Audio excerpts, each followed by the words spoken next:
వీటన్నిటిని చూస్తూ ఉంటే ఏ రాబందులు,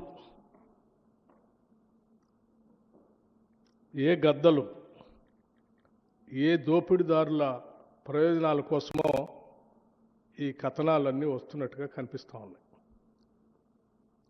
చిన్నప్పుడు నేను ఎక్కడో వినేవాడిని, ఏ నినాదం వెనక ఎవరి ప్రయోజనాలు దాగున్నాయో అని. ఏ నినాదం వెనక ఎవరి ప్రయోజనాలు దాగున్నాయో అని.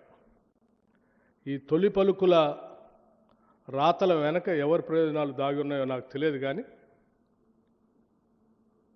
ఇటువంటి రాతలతో తెలంగాణ సంబంధించినటువంటి అతిపెద్ద ప్రభుత్వ రంగ సంస్థ పైన నిందలు మోపే క్రమంలో ఈ రాష్ట్రానికి, సింగరేణికి నష్టం చేస్తున్నారన్న సంగతి మర్చిపోతూ ఉన్నారు. సింగరేణికి సంబంధించి వారు రాసిన కథనాల్లో 2 అంశాలు లేవనెత్తారు. ఒకటి, వారికి తెలిసినటువంటి కొద్దిమంది వ్యక్తులకి దీన్ని కట్టబెట్టడం కోసం సైట్ విజిట్ కండిషన్ అనేది పెట్టి, ఆ కండిషన్ ద్వారా ఎవరికో వాళ్ళకి సంబంధించిన వ్యక్తులకి దీన్ని దారాదత్తం చేయాలనేటువంటి ఆలోచనలు అన్నీ ఉన్నాయి దీని వెనక అని చెప్పి వారు ఊహించుకొని రాశారు. రాయటమే కాదు, ఈ సైట్ కండిషన్, విజిట్ కండిషన్ అనేది కేవలం ఈ సింగరేణిలో ఇప్పుడే పెట్టారు. ఈ రాష్ట్రంలో, ఈ దేశంలో ఎక్కడా లేదు. కేవలం వారు అనుకున్నటువంటి వారి వ్యక్తులకు ఇవ్వటం కోసమే ఈ కండిషన్ పెట్టి ఈ కార్యక్రమం అంతా సింగరేణిని దోషిపెట్టడం కోసం ప్రయత్నం చేస్తున్నారని ఒక దాని చుట్టే తిప్పారు. వారు రాయటమే ఆలస్యం. ఇంకో ఆయన లేఖ రాసిండు, ఇంకో ఆయన లేఖ రాయటమే ఆలస్యం, ఇంకో ఆయన ఆడ నుంచి వచ్చేసి. అసలు ఏంటి మీ ముగ్గురు సంబంధం? రైట్, సరే, రాధాకృష్ణ గారు సైట్ విజిట్ కండిషన్ అనేది సింగరేణిలో మొట్టమొదటిసారి బట్టి విక్రమార్క ఉప ముఖ్యమంత్రి అయిన తర్వాతనే ఆయనకు కావలసినటువంటి వాళ్ళకి అందించడం కోసం, పెట్టడం కోసం ఇది పెట్టాడు అని సరే నువ్వు ఊహించిందంతా రాసుకున్నావు, పర్వాలేదు. నేను ఎమ్మటే ఖండించాను. వాస్తవంగా ఇటువంటి టెండర్స్ కానీ, లేకపోతే వాటికి సంబంధించిన వ్యవహారాలు కానీ, రోజువారీ కార్యక్రమాలు కానీ ఏ ఒక్క నిర్ణయం పైన కానీ సంబంధిత మంత్రి దగ్గర రావు. అసలు ఒక ఫైలు రాదు, లేకపోతే నా దగ్గరకు వచ్చి నా నిర్ణయం కోసం కూడా రాదు. ఇది it is an autonomous, independent 105 years board ఏర్పడి 105 yearsతో నడుస్తున్నటువంటి ఒక అటానమస్ సంస్థ. 105 years నుంచి దాదాపు కొన్ని వేల మందికి ఉద్యోగ అవకాశాలు కల్పిస్తూ ఇటు రాష్ట్రానికి, కేంద్రానికి కూడా ఆస్తులను అందించడమే కాకుండా చాలా ట్రాన్స్పరెంట్గా వాళ్ళకు ఒక ప్రొసీజర్ ఉంది. ఆ ప్రొసీజర్ ప్రకారం పోతూ ఉన్నారు. ఆ ప్రొసీజర్లో నాకు కానీ, మంత్రిమండలి దృష్టికి కానీ, లేకపోతే ఇంకోళ్ళ దృష్టికి కానీ వచ్చే అసలు దీంట్లో విషయమే లేదు. ఈ కనీసం విషయ పరిజ్ఞానం కొద్దిగా ఉన్నా, ఇంగిత జ్ఞానం ఉన్నా ఎవరైనా ఇది అర్థమైతే రాయరు. బట్ అయినా స్టిల్ ఆ తర్వాత ఇది ఇందులో రాగానే, అది చదవగానే నేను అనుకున్నా, ఏంది ఇంత పెద్ద కథనం, ఒక పేపర్ మొత్తం రాసింది, ఇంకో లోతుల్లో కూడా ఇంకోటి రాసింది, రకరకాల ఎటో తిప్పి రాసింది. సరే, ముందు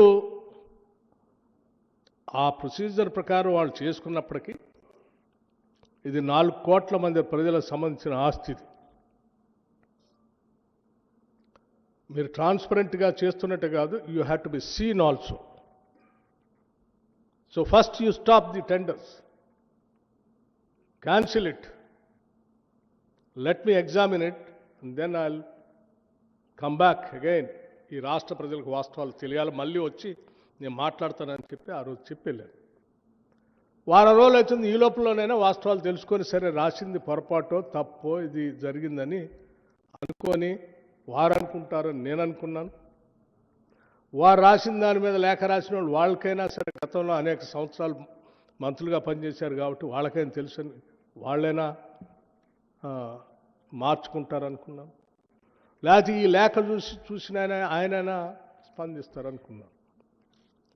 ఫైన్, హరీష్ రావు గారు లేఖ రాయటం మంచిదైంది, కిషన్ రెడ్డి గారు ఎంక్వైరీ చేయటం కూడా మంచిదైంది.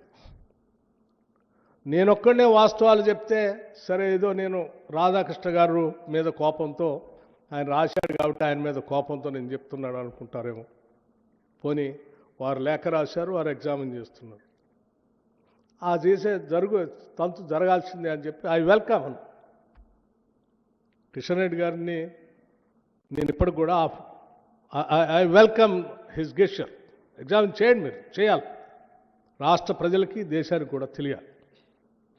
కేవలం కొద్దిమంది కొందరు వ్యక్తిగత ప్రయోజనాల కోసం రాష్ట్ర ఆస్తుల్ని ప్రభుత్వాలపై వ్యక్తులపైన అడ్డగోలు ప్రచారం చేస్తూ బతికేసేటువంటి వ్యక్తుల వాస్తవ రూపాలు బయట రావాలి. చేయండి అని చెప్పాను. చేయండి అని చెప్పడం కాకుండా నేను కూడా కొంత ఎక్సర్సైజ్ చేసి ఆ ఎక్సర్సైజ్ సంబంధించినటువంటి కాగితాలన్నీ ఈరోజు రాష్ట్ర ప్రజలకి మీ ద్వారా తెలియజెప్పటమే కాకుండా నేను ఇక్కడ చెప్పడం కాదు, మీ అందరికి కూడా ఒక్కో సెట్ ఇస్తాను. నాది మాట్లాడటం అయిపోయిన తర్వాత చూపించడం అందరికీ సెట్ ఇస్తాను, తెలియాలి. ఎందుకంటే లేకపోతే ఎవరికి కావాల్సింది వారు మాట్లాడుతూ ఉన్నారు. ఓన్లీ పత్రికలే కాకుండా, నాయకులే కాకుండా, సోషల్ మీడియాలో కూడా ఎవరికి కావాల్సింది వాళ్ళు మాట్లాడుతూ ఉన్నారు. సో దానివల్ల ఒక విషయాన్ని గమనించట్లేదు, ఇది రాష్ట్ర ప్రయోజనాలకు నష్టం చేస్తూ ఉన్నాం అనేటువంటి విషయం మర్చిపోయి ఎవరికి కావాల్సింది వాళ్ళు చేస్తూ ఉన్నారు. అందుకే నేను వాస్తవ పరిస్థితి ఇస్తూ ఉన్నాను. CMPDI, Central Mine Planning and Design Institute, a subsidiary of Coal India Limited, under the Ministry of Coal India.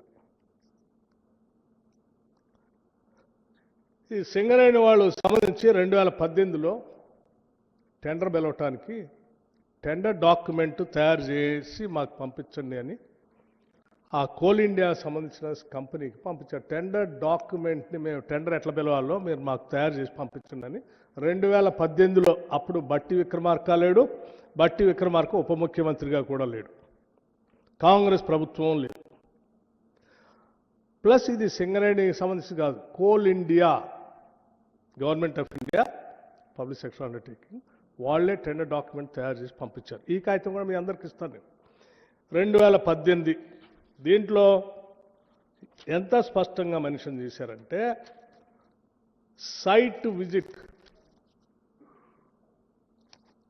చదివినిపిస్తారు, site visit is mandatory and the bidders are required to upload a certificate issued by the in-charge officer of site stating that the firm had visited the site. ఎవరు పెట్టారండి ఈ condition? Coal India నుంచి సింగరేణి కాలరీస్కి మీరు ఈ tender డాక్యుమెంట్లో దీన్ని పొందుపరచడానికి పంపించారు. ఇది 2018లో సింగరేణి కాలరీస్.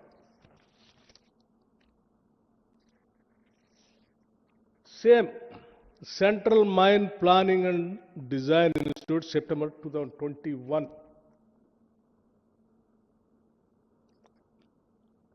ఇది మళ్ళీ ఆషామాషి కంపెనీ కూడా కాదు, government of India, ministry of coal, a mini Ratna company. వీళ్ళే టెండర్ డాక్యుమెంట్ తయారు చేసి సింగరేణికి పంపించారు.